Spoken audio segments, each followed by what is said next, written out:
I'm going to give you guys a little homework today. I know we've been out here for a while, and I want you to think of something.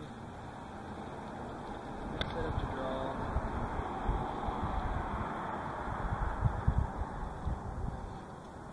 You're never in a position to where you can't gain strength or flexibility, unless you're in a wheelchair.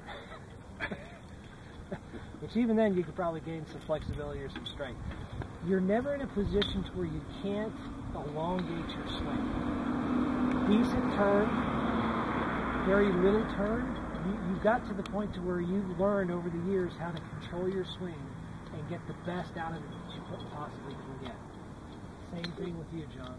Decent turn. The swing itself is a big arc around the body, right?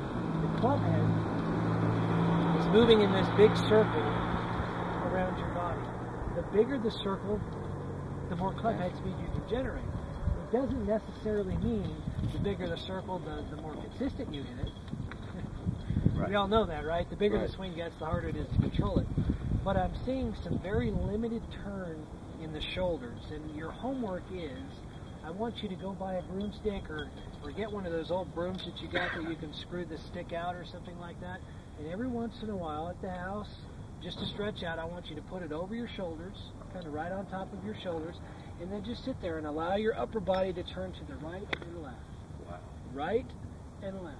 And you'll find when you put that club back behind your shoulders, don't put it up here because then you'll just be doing this around your neck. Okay? Yeah.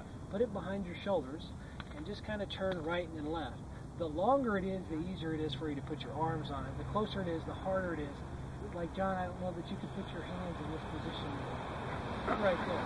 But you get it out a little bit further and it makes it easier. In fact, if we could, you might even be better using one of these. Because we can put it on your shoulders and they'll bend forward a little bit for you. But get that feeling of turning your back to your target and chest to target. Allow your hips. Now let me tell you this. I don't teach a lot of hip rotation in the swing unless I'm dealing with people who can't rotate that much. Then I ask them as they rotate their shoulders to allow their hips to rotate back as well. The more your hips rotate back, the more your upper body will turn back. And here's what I'll show you. So right here, if I rotate my shoulders as far as I possibly can without turning my hips, that's as far as my shoulders will go. Watch what happens when I start turning my hips a little bit more. See how much more I get out of my shoulders?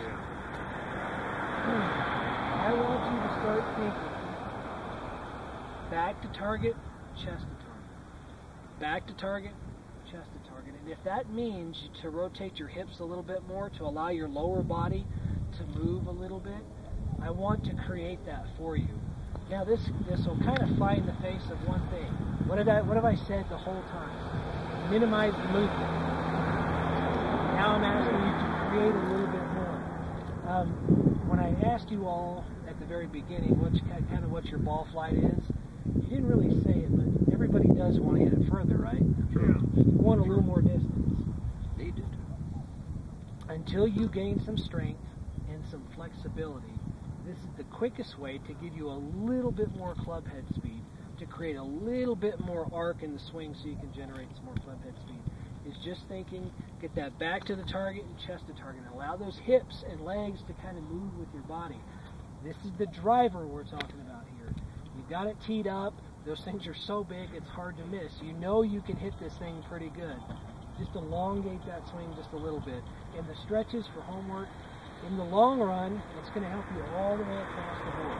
Health, physical fitness is going to give you a little bit of strength, and you're making that motion, that coil, that turn that you want for the golf swing.